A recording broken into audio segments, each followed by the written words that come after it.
Hey guys, this is Chauncey from Good Music to Know, and we're joined by MangoDog, an artist blending post-punk energy, nostalgic synth textures, and goth punk atmospheres into a sound that feels both retro and futuristic. Across his debut self-produced EP, SILVEROSE, he's crafted a collection of infectious melodies exploring themes of connection, loss, anxiety, and acceptance. And we're super stoked to have him here, so welcome. That's wild. It's wild to me how you nailed it.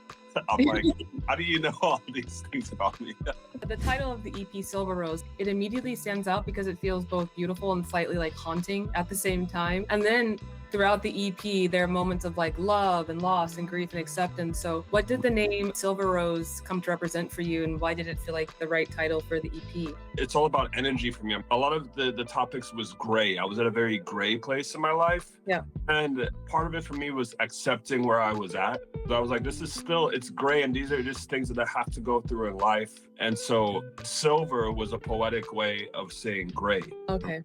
And it's like you have a red rose, and that's what's known as the standard for like beauty and stuff. This red. I was like, okay, if I could turn that pain into something beautiful, and it's something new and just like shining in the dark. So I came up with SILVEROSE. That's super cool. And I know SILVEROSE is your first self-produced EP, and one thing that stood out to me is like how cohesive the world feels like from start to finish, with like the synths, the drum machines, the reverb, the vocals. So when you were producing the record, were there like non-negotiables? Was there something that like absolutely had to be on the record to make sure it felt like a MangoDog record and sound, Yeah. I got pretty lucky because like sonically, been making music for a long time, and just like sonically and energetically, all of the songs like really fit together. So like those 6 songs, I had a bunch of songs I was narrowing down, but those 6 songs really spoke to me. And the title track, SILVEROSE, like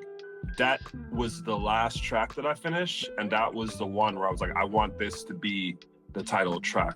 And I had decided that before I had finished it. and even though it's 6 tracks, it still feels like a journey. As a listener, when you hear the lyrics, like you move through connection and distance and communication breakdowns, and at the end with voices, that you kind of arrive at a place of acceptance. So How did you go about structuring the track list, and was there a story you wanted listeners to experience? Some of my favorite albums in the past were concept albums. When it was time for me to do this project, I was like, well, I kind of don't want to do like a mixtape, I need a project, but I really want it all to kind of like be cohesive. The journey, it just kind of happened organically. I set my intention. I'm into the spiritual side of stuff. I'm just going to set my attention in my heart and just create. And then it all kind of came together. Voices, I played around with the placements, and I was like, it just feels like the conclusion for this journey of my life. Yeah, definitely. Mm-hmm. And then speaking of the title track, I love SILVEROSE, but what I like about it is like the simplicity in the lyrics. It touches on something universal about like being human, like the good, the bad, the happy, the sad. Right. Maybe a bit of a deep question, but do you think getting older makes it easier to accept life contradictions, or like harder? That's a great question. I feel like for me, it makes it easier, but I had to like cross, I feel like, a huge bridge in my life. And then once I get to this place of acceptance, I'm like, it makes it easier. I'm like, okay, we had our fun. Now we're adulting. Yeah, you have to recognize the patterns first. But yeah. Yeah, and whether it's like distance explored in like LDR or acceptance found in like voices, many of the songs are caught between like expectation and reality. Exactly. So was that one of the central ideas holding the record together? Were there others? Yes, that was a big one. All of the stuff that I sang about, like it was just real stuff that I was experiencing at the time. Yeah. And so it was like a turning point for me, I feel like, artistically and personally also. This isn't actually one of my questions, but I love when lyrics aren't like overly verbose, and it's just like they're short and simple and to the point. I don't know, for me it feels like they say it a lot more. So I was like really happy when I was like looking at the lyrics. I was like, yes, short, sweet, to the point, message gets across. So I really enjoyed it. Yeah. Yeah, I'm big on that. Yeah, and one thing I like, so I'm a massive fan of like obviously like the 80s sound, like the punk wave and like the Cure and stuff like this. And one thing I like about your music is how nostalgic it feels without sounding like it's trying to recreate the past. Like there's still those elements of like post-punk and synth pop and like the goth pop in your sound, but it still feels like MangoDog. So What is it about those kind of retro 80s sounds that resonates with you, and how do you kind of like recreate them through your own lens? All great questions. You know, like growing up, I would always feel kind of like an outsider because people would laugh at me for my music tastes and all types of stuff. But it was just like, as a baby, I just heard a guitar. So it really resonated with my soul. The punk and hardcore and very guitar-driven things. And then before I got to goth and post-punk, for me, it was shoegaze that really had my ear. And then like found these bands, like I would say later on in life than most people, I discovered like Joy Division and Cure. And immediately I was hooked. I was like, wow, this just feels like so good. And at my age too, like, you know, I still have that angst. I was also that weird kid in middle school listening to like Bad Brains, and my friends are like, what is happening? Right? You? Like, yeah. I feel that. Another thing I really like is how your vocals often become like a part of the atmosphere itself. So like rather than like sitting on top of the beat, it often feels like it's woven directly into the synths and guitars. So like draws you to that approach where your voice becomes like another texture within the song. But it's more to me about the sound, because I feel like sound like cuts through everything. That's what people really feel, you know? So I treat my vocal as just like another sound layer. Yeah. I'm a massive fan of when the vocal, I mean, there's a few tracks where your voice is more present. I think on Funeral, your voice is a bit more on top. And there's one other song, but I'm forgetting the name. But in general, I quite like when the voice becomes an instrument with the song, because it feels like you're kind of, I know this sounds like hippie-ish, but it feels like you're like on a journey. It's just like, wow. So yeah, I'm always a massive fan of that type of production. Yeah. Thank you. That really means a lot to me, because, you know, like people are always like trying to give me their opinions and advice, and I'm just like, oh my God. But like half the times people are like, you should have your vocals more present. And I'm like, that's just like, just leave me alone. Like, you know, that's not what I want to do. And it's like not the point of my music. And the people who get it, they get it. So thank you. Like getting it. There still are there's still like one or two songs where your voice is a bit more present. But I think overall your aesthetic, like you said, is more having that flow and that feeling. So yeah. I remember I had one comment like a year ago. It was for one of my older tracks, and they were like, at first they felt like the vocals needed to be louder, but then they kind of got it, and they're like, fuck it, this is actually pretty good. We're digging it. Leave the vocals alone, they're fine. Yeah. And now that SilverOse is out in the world, what excites you the most about where MangoDog can go from here, you as an artist, both creatively and personally? Well, it feels great. So SilverOse took me a long time to finish, you know, and before that, I didn't have a project out. People were asking me, they're like, when's the project? We need a project. So it feels great. I feel like to establish myself now in the project world, it feels like liberating. Now I'm free. I feel like before that it was this thing looming over me, but now that I've conquered it and I'm happy with it, you know, it really kind of says a lot about like what I'm capable of. Yeah. Now I feel like more free. So I have a bunch of songs I'm working on, and I'm debating if I'm going to put them out as singles or maybe another project that won't take as long now that I've conquered this thing. And then like I'm just pushing the rollout right now. I first discovered your music from the songs on this new EP, and then I listened to all your stuff and was a massive fan. But I definitely think this EP is going to reach a lot of people. I mean, especially if it reached me all the way with my algorithm in Germany. That's so crazy. That's so sick. I love it.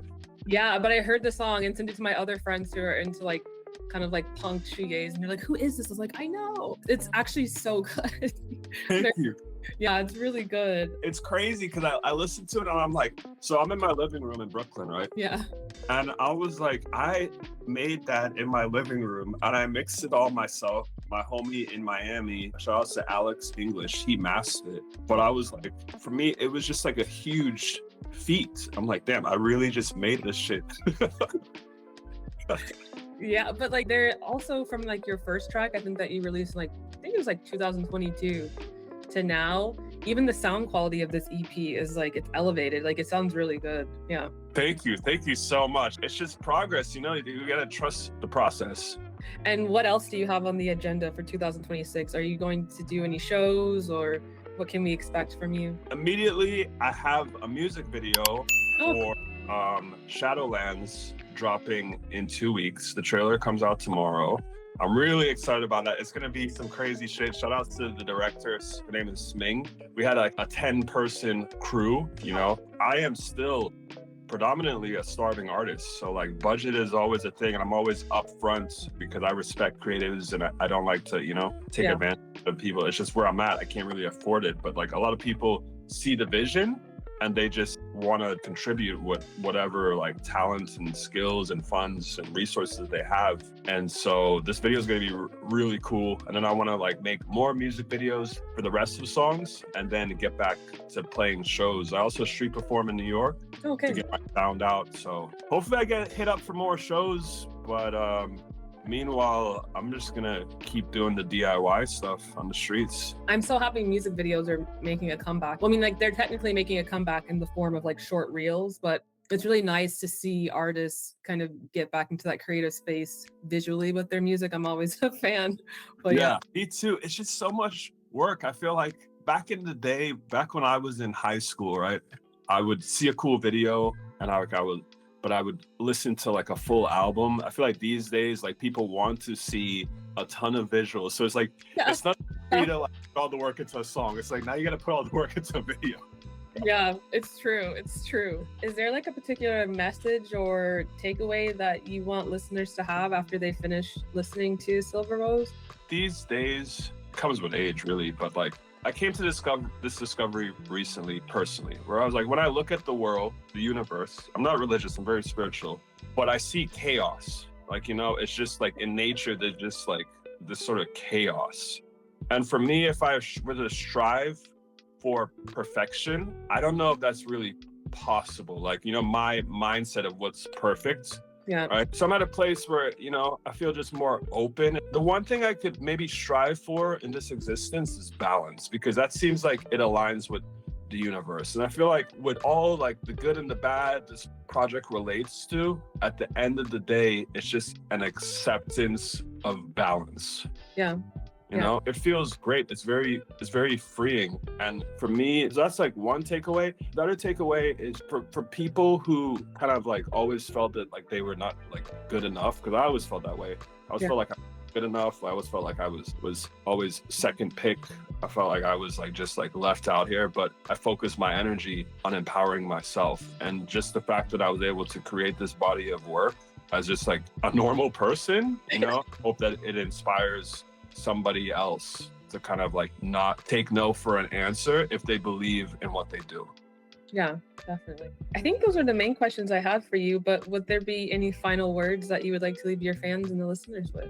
My thing is power to the everyday people, brick by brick, and long live the underdogs. And I appreciate everybody for the support. I feel like my fan base has been growing around the world. Like, you know, I have a lot of listeners in UK, in Berlin, in Brazil, in Mexico, and the community is growing. I'm big on community, so I'm like, shout outs to the community, and let's just keep it going.